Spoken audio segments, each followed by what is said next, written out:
everyone, my name is Lily and I am a parent advocate with LINKS CPRC, and today we are going to talk about assistive technology, often referred to as AT. This training is designed to help you understand what assistive technology is, how it is used, and why it plays such an important role in supporting students with disabilities. We'll also talk about how AT can be used both at school and at home, the different types of assistive technology, what rights are protected under the Assistive Technology Act, and we'll clear up some common myths along the way. When we talk about assistive technology, we are referring to any device, tool, or service that helps a person with a disability increase, maintain, or improve their ability to function. Assistive technology can support learning, communication, mobility, and daily activities. It's important to understand that AT is not limited to expensive or high-tech devices. It can sometimes be as simple as a pencil grip or as advanced as speech-generating software. The goal of assistive technology is access, helping students participate fully in their education and in their life. Assistive technology looks different for every student because every student has different needs. For some students, AT might help them read, write, or communicate. For others, it might help them organize their thoughts, manage their time, or physically access learning materials. Assistive technology can support academic tasks, social communication, behavior regulation, and independence. What matters most is not how advanced the technology is, but whether it meets the student's individual needs. Assistive technology is most effective when it is intentionally selected and thoughtfully implemented. AT is often discussed as part of a student's IEP or 504 plan. It can also be used informally to support access in learning. The process typically includes identifying the student's needs, selecting appropriate tools, providing training, and reviewing whether the technology is actually helping. Assistive technology is not a set-it-and-forget-it tool. It should evolve as the student's needs change. In real-life practice, assistive technology is woven into a student's daily routine. At school, AT may support instruction, participation, and assessment. At home, the same tools can support homework, communication, and daily living skills. Consistency is key. When students are able to use the same assistive technology across environments, they're more likely to feel confident and independent using it. Assistive technology benefits students by reducing barriers to learning.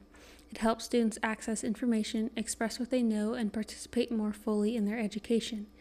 AT can increase independence, reduce frustration, and support confidence. Rather than changing what students are expected to learn, assistive technology changes how students access learning. This allows students to focus on their strengths instead of their challenges. In school settings, assistive technology may be used during instruction, independent work, group activities, and assessments. Examples include graphic organizers for writing, audiobooks for reading assessments, or speech-to-text software for students who struggle with handwriting. Assistive technology helps ensure students can engage with the curriculum in meaningful ways alongside their peers. AT can and should be formally considered as part of the student's IEP. Under IDEA, IEP teams are required to consider whether a student needs assistive technology devices or services in order to receive a free, appropriate public education. When AT is included in the IEP, it should be clearly documented. This may include the specific device or tool, how it will be used, when it will be used, and who is responsible for providing training and support. For example, an IEP might state that the student will use text-to-speech software for reading assessments and assignments to support comprehension. Another example could be that students using speech-to-text software for written assignments due to difficulties with handwriting or spelling. A student with communication needs may have an AAC device listed in their IEP, along with goals focused on increasing expressive communication. AT can also be included as a related service. It may involve evaluation to determine appropriate tools, training for the student and staff, and ongoing support to ensure the technology is being used effectively. The key takeaway is that AT is not an add-on, It is part of how students access instruction and demonstrate learning. When AAT is written into the IEP, it becomes a protected support that must be considered and provided. At home, AT can support learning and independence beyond the classroom.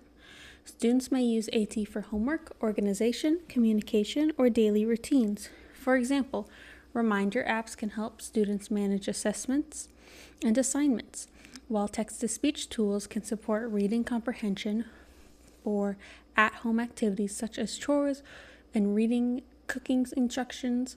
When families understand how AT technology works, they can reinforce skills and support consistency across environments. Not all AT is the high-tech computer-related adaptations we might think of. Low-tech AT includes simple tools that do not require electricity or advanced programming. These tools are often inexpensive and easy to implement. Examples include pencil grips, visual schedules, graphic organizers, slant boards, and highlighters. Even though these tools are simple, they can make a significant impact on the student's ability to access learning. Mid-tech AT includes tools that require some type of power but are still relatively simple to use. Examples include calculators, audio recorders, talking dictionaries, and basic word processors. These tools provide additional support without being overly complex and often serve as a bridge between low-tech and high-tech solutions. High-tech AT includes more complex customizable devices, often involving software or digital platforms. Examples include speech-to-text programs, text-to-speech software, and argumentative or alternative communication devices, also known as AAC. High-tech AT often requires training and ongoing support. It can significantly increase access, independence, and communication for students. The Assistive Technology Act is a federal law that ensures individuals with disabilities have access to assistive technology devices and services. Under this law, states must provide support such as device demonstrations, short-term loans, training, and technical assistance. The goal of the Act is to help individuals with disabilities obtain and effectively use AT throughout their lives, including in education, employment, and daily living. There are many common misconceptions about AT, and these myths can sometimes prevent students from getting the support they need. Let's take a look at a few common myths and facts that correct them. One common myth is that assistive technology gives students an unfair advantage. The fact is that assistive technology provides access, not advantage. AT helps students access the same curriculum and expectations as their peers by removing barriers caused by disability. Another myth is that assistive technology should only be used after a student has failed. The fact is that assistive technology can be used proactively. Early access to appropriate tools can prevent frustration, increase engagement, and support progress before significant difficulties develop. The third myth is that assistive technology is only for students with severe disabilities. In reality, AT can benefit students with a wide range of needs, including learning disabilities, attention challenges, communication differences, and physical disabilities. Another common myth is that once AT is provided, no additional support is needed. The fact is that AT requires training, practice, and ongoing evaluation. Devices alone are not effective unless the students and educators know how to use them consistently and appropriately. Understanding these myths and facts ensure AT is used as intended as a tool for access, participation, and independence. To summarize, AT is a powerful tool that supports access, independence, and participation for students with disabilities. It can range from low-tech to high-tech solutions and can be used both at school and at home. The Assistive Technology Act protects the rights to access AT devices and services. Understanding the facts about AT helps families and educators make informed decisions and support student success. Thank you for taking the time to learn more about assistive technology. Your understanding and support play a critical role in helping students access learning and reach their full potential.